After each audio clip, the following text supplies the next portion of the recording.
Aujourd'hui, nous allons nous pencher sur un sujet complexe et souvent débattu. 10 points de tension ou d'interprétation variés au sein de l'islam. Cette exploration ne vise pas à porter un jugement, mais à mieux comprendre la richesse et la complexité d'une tradition qui compte plus d'1,5 milliard de fidèles à travers le monde. Il est crucial de se rappeler que l'islam, comme toute grande tradition de pensée, n'est pas monolithique. Il existe une multitude d'écoles, d'interprétations et de perspectives. Cette discussion se veut une introduction à certaines de ces nuances, en se basant sur une approche académique et respectueuse. Commençons par un premier point, la question du destin et du libre arbitre. De nombreux passages coraniques semblent indiquer que tout est prédéterminé par Dieu. Par exemple, certaines sourates affirment que Dieu égare qui il veut et guide qui il veut. Cela soulève une question fondamentale. Si tout est déjà écrit, quelle est la part de responsabilité de l'être humain dans ses actions? Pourtant, d'autres versets insistent sur la responsabilité individuelle. Le Coran déclare que chaque âme sera rétribuée pour ce qu'elle a acquis. Comment concilier ces deux idées? Les théologiens musulmans ont longuement débattu de cette question. Certains, comme les Qadarites, ont défendu le libre arbitre total, tandis que d'autres, comme les Jabrites, ont soutenu une prédestination absolue. La majorité des savants sunnites, notamment les Asharites, ont adopté une position intermédiaire, introduisant le concept de kasb ou acquisition, où l'homme acquiert les actes créés par Dieu. C'est une tension théologique fascinante qui continue d'alimenter les réflexions. Deuxièmement, abordons la question du statut des gens du livre, c'est-à-dire les juifs et les chrétiens. Le Coran contient des versets qui semblent très inclusifs. Il est dit par exemple que ceux qui croient, ainsi que les juifs, les chrétiens et les sabéens, quiconque croit en Dieu et au jour dernier et accomplit de bonnes œuvres, aura sa récompense auprès de son Seigneur. Ces versets suggèrent une voie de salut ouverte à d'autres monothéistes. Cependant, d'autres passages peuvent être interprétés de manière plus exclusive, affirmant que la seule religion acceptée par Dieu est l'islam. Cette dualité a conduit à des interprétations très différentes au fil de l'histoire. Certains penseurs ont mis l'accent sur la fraternité abrahamique, favorisant le dialogue et la coexistence. D'autres ont insisté sur la supériorité de la révélation finale, menant à des relations plus tendues. La façon dont les sociétés à majorité musulmane ont traité et traitent leurs minorités religieuses est souvent le reflet de l'interprétation qui prévaut à une époque donnée. Un troisième point de discussion est la nature de la parole divine. Pour l'écrasante majorité des musulmans, le Coran est la parole éternelle et incréée de Dieu. C'est un dogme central, notamment dans le sunnisme. Cette idée a été affirmée lors d'une grande controverse au début de l'ère abbasside, face aux Mu'tazilites. Ces derniers, rationalistes, soutenaient que le Coran était créé dans le temps. Pour eux, l'idée d'une parole éternelle aux côtés de Dieu menaçait le monothéisme pur, le tawhid. Si le Coran est éternel, n'est-ce pas une forme d'associationnisme? La position sunnite a finalement triomphé, mais cette tension entre la raison théologique et la lettre du texte sacré a laissé une empreinte durable. Elle soulève des questions sur la manière de lire et d'interpréter un texte considéré comme littéralement divin, mais exprimé dans une langue humaine et révélé dans un contexte historique spécifique. Quatrièmement, la question de l'abrogation, ou naskh. Ce principe juridique et théologique postule que certains versets du Coran peuvent en annuler ou en modifier d'autres, révélés antérieurement. C'est un outil utilisé par les savants pour résoudre les contradictions apparentes dans le texte. Par exemple, concernant la consommation de boissons fermentées, on observe une révélation graduelle, allant d'une simple mise en garde à une interdiction plus claire. Les juristes considèrent souvent que les versets plus tardifs abrogent les plus anciens. Cependant, il n'y a pas de consensus absolu sur quels versets abrogent quels autres, ni même sur l'étendue de ce principe. Certains penseurs modernes et réformistes remettent en question cette notion d'abrogation, arguant qu'elle a été utilisée pour justifier des interprétations plus dures et que tous les versets devraient être considérés dans leur contexte sans qu'un n'annule l'autre. Ils préfèrent une lecture holistique qui harmonise les différentes parties du message. Cinquièmement, la représentation des prophètes. Le dogme islamique affirme l'impeccabilité des prophètes, ou isma. Ils sont considérés comme protégés de l'erreur et du péché majeur. Pourtant, Le Coran lui-même relate des épisodes où des prophètes semblent commettre des fautes ou montrer des faiblesses. On y lit l'histoire d'Adam et de sa désobéissance, de Moïse qui perd patience, ou de Jonas qui fuit sa mission. Comment concilier ces récits avec le dogme de l'impeccabilité?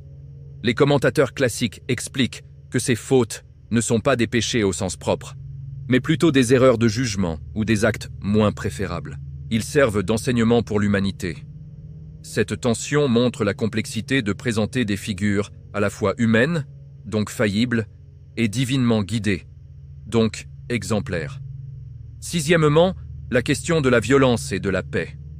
Le Coran contient des versets qui appellent à la paix, au pardon et à la miséricorde. Il n'y a pas de contrainte en religion, est une phrase célèbre. Un autre passage dit que si les ennemis inclinent à la paix, il faut y incliner aussi. D'un autre côté, d'autres versets, souvent appelés les versets de l'épée, semblent appeler au combat contre ceux qui ne croient pas. Cette dualité a été et reste une source majeure de débat. L'interprétation classique contextualise les versets guerriers, les liant à des situations historiques de défense de la communauté naissante. Pour beaucoup de savants, ils ne s'appliquent qu'en temps de guerre déclarée et selon des règles strictes. Cependant, des groupes extrémistes isolent ces versets de leur contexte pour justifier leurs actions violentes. À l'inverse, de nombreux penseurs musulmans contemporains mettent en avant les versets pacifiques comme étant l'éthique fondamentale et universelle de l'islam. Septièmement, la vision de la femme. Le Coran a apporté des droits significatifs aux femmes pour l'époque de sa révélation, comme le droit à l'héritage, à la propriété et le droit de consentir au mariage. Un verset affirme que les hommes et les femmes sont alliés les uns des autres. Pourtant, d'autres passages ont été interprétés comme établissant une hiérarchie. Le verset sur la kiwama, souvent traduit par autorité ou responsabilité de l'homme, ou encore les règles de témoignage et d'héritage qui peuvent différer, sont au cœur des débats. Les féministes islamiques et les penseurs réformistes argumentent que ces passages doivent être compris dans leur contexte patriarcal du 7e siècle. Ils proposent de nouvelles interprétations basées sur le principe général d'égalité et de justice, qu'ils considèrent comme le message central du Coran. Pour eux, il faut distinguer les principes éternels des applications historiques contingentes. Huitièmement, la relation entre la foi et les œuvres. Est-ce que la foi seule suffit pour être sauvée, ou les actions sont-elles une partie intégrante de la foi? Certains versets semblent mettre l'accent sur la croyance en Dieu et en ses prophètes comme étant l'essentiel. D'autres lient systématiquement la foi aux bonnes œuvres. La plupart des écoles de pensée s'accordent à dire que la foi doit se manifester par des actions, mais le débat porte sur le statut de celui qui croit mais commet des péchés majeurs. Est-il encore musulman? Les Kharijites, un groupe ancien, disaient que non. Les Murji'ites, à l'opposé, affirmaient que seul Dieu peut juger de la foi d'une personne et que les péchés n'annulent pas le statut de croyant. La position sunnite majoritaire est encore une fois une voie médiane. Le pécheur reste croyant, mais sa foi est imparfaite et il mérite une punition s'il ne se repent pas. Neuvièmement, le rôle de la raison face à la révélation. Nous l'avons évoqué avec les Mu'tazilites. Cette école de pensée, apparue au 8e et 9e siècle, plaçait la raison humaine au même niveau que la révélation comme source de vérité. Pour eux, Dieu étant juste et rationnel, sa révélation ne peut contredire la raison.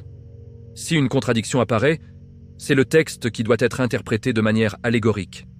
Cette approche a été largement combattue par les traditionalistes, qui craignaient que la raison humaine, limitée et faillible, ne s'érige en juge de la parole divine. Bien que le murtazilisme ait décliné, cette tension entre rationalisme et littéralisme traverse toute l'histoire de la pensée islamique. Aujourd'hui, les penseurs réformistes cherchent à réhabiliter une approche rationnelle pour adapter la pratique religieuse aux défis du monde moderne. Enfin, 10e point, la nature du pouvoir politique. Le Coran appelle à la justice et à la consultation, shura, mais il ne prescrit pas de système politique précis. Après la mort du prophète Muhammad, la question de sa succession a provoqué la première grande division de la communauté, entre ceux qui deviendront les sunnites et les chiites. Les sunnites ont développé une théorie du califat, où le dirigeant est choisi par la communauté. Les chiites croient en l'imamat, une lignée de dirigeants divinement désignés parmi les descendants du prophète.